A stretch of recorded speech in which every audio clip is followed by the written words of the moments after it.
Hello and welcome back to Seaside Garage and the Citroën C25 Campervan. And no, I'm not driving around without number plates because this one is actually MOT'd. It got number plates on and we just got home from a trip in this, a short trip in Denmark, and it just did perfectly, to be honest, almost perfectly. I'm quite surprised about how well this one did. When you think about the fact that this has been off the road and in quite sorry state for quite a while, and we just went through the MOT, filled it up with petrol and drove off. The only breakdown we have had is that the speedo cable, I think, snapped. At least we do not have any kind of measurement of speed or anything. It's not a big deal in this one because it is quite slow. Not as slow as I was expecting, but it is. You have to be very, you really have to set your mind to it if you want a speeding ticket in this one, that's for sure. It passed the MOT almost in the first try.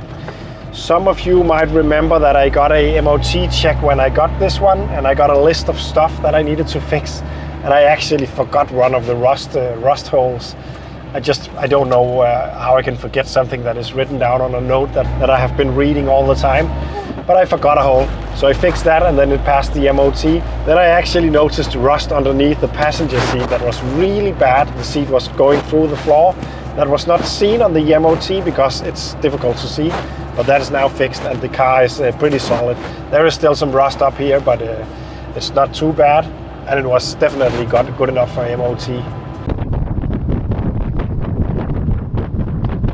But everything in the campervan part of the campervan was also working pretty nicely. I had a big struggle with the fridge. When we were connected to a landline, the refrigerator worked fine. But as soon as we went to gas or to battery from the car, it just started to heat up the thing. So it was almost like a very bad oven. But other than that, everything worked really nicely. This van got heated water, it got a heating system, it got pressurized water system, so a little pressure pump is pressurizing everything, and everything just worked perfectly. And it was a joy to drive around on this one. In one of the previous videos, the first one probably, or the second one, I showed everything in the back, so I'm not going to do that again in this video. But I just want to mention how surprised I am about the engine in this one. This is a 2-liter petrol engine, and I thought it would be extremely slow. And it's not fast, but it is way better than expected. We drove together with a 1.9 turbo diesel, Fiat turbo diesel, quite a big camper van, but it just couldn't keep up with this. This one is just, it got quite a lot of get up and go considering the size and the weight of this thing. I was looking forward to actually doing some measurement about the fuel consumption, but because the speedo cable snapped, I haven't been able to. But I thought we would be fueling all the time, and we haven't been doing that, so I think it's better than expected. I think we are at around 8, maybe 9 kilometers on a liter, and that is quite impressive if that's true, but I'm not gonna put my head on the block about that one. I just don't know, but the fuel gauge at least is not moving very quickly, and I was expecting it to do that. One thing though, it takes quite a while to get hot. This is an old carbureted engine with a choke over here, and you have to use the choke in and out a little bit until it gets up to running temperature, and it takes at least 15 minutes. Up until that point, it's not running that nicely, but as soon as it's hot, it just runs perfectly. It even got speed control or cruise control over here, so I can just set that and it will keep the speed. Really awesome considering it's a carbureted engine. And as you can see,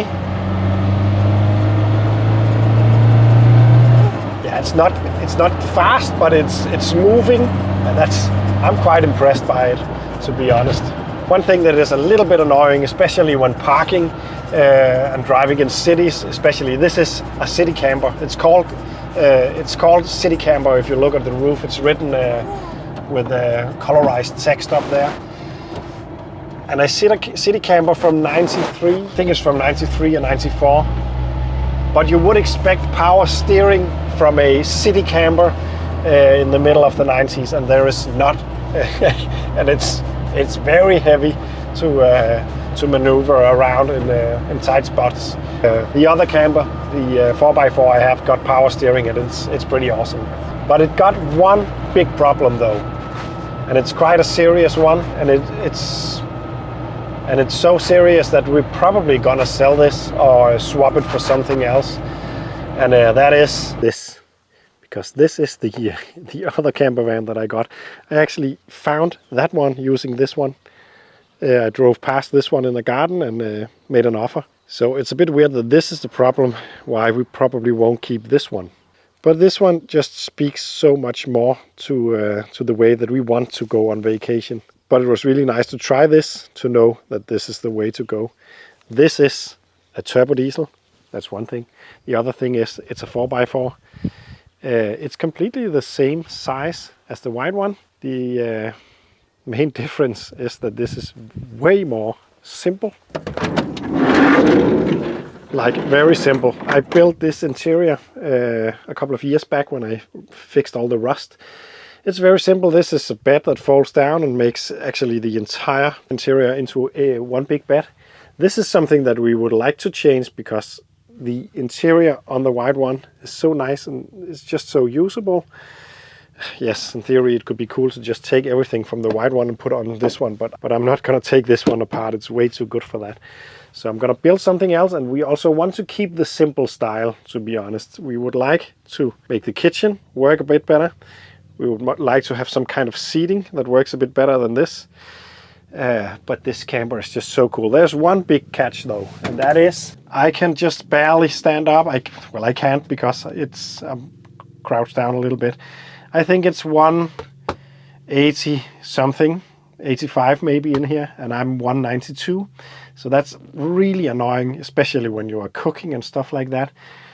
There is some insulation that I could remove, but that's probably not a very good idea. What I'm thinking of is to mount some kind of pop-up roof, or maybe just make a roof extension using a luggage box, if you know, the ones that you put on cars. Then just take the top of that and glue it to the roof of this, and then cut the roof. That's a possibility, because that's a big problem. The greatest solution would be a pop-up roof, because we are going to use this off-road in the forest, and it would be nice to not have too much above us, because that will hit the trees and the bushes and all that. But this camper is just so much more us. And in 1.5 years, this is going to be a classic, and the tax will fall, because another problem with this is extreme high road tax. But that will fall down by 75% in 1.5 years. So I think we're going to use the white one this season, and then probably sell that. And then we're going to fix this up and make it more nice.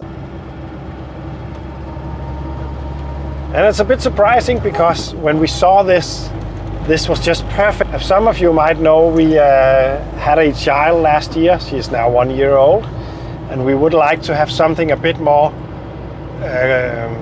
suited for that. And this is really suited for that, because we got hot water, we got a big water tank, we have heat in the cabin, we have so much stuff that makes it a little bit easier to travel with a child.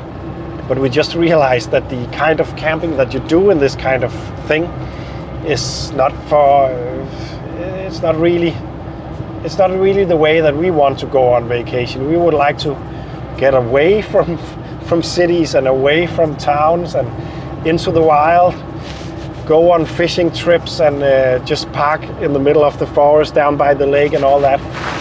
And the 4x4 is just so much more suited for that. The diesel engine is so much more suited for cruising. The power steering is nice. The look of the other camper is more our thing. I'm definitely not saying it's prettier than this, because it's just two completely different things. So we will probably sell this one, but we're going to enjoy it through the season, and maybe even next year. But we're going to sell it at some point, or swap it for some other awesome project. Either way, it has been an awesome opportunity to have this car, and now it broke down. Anyway, thanks for watching and see you in the next one.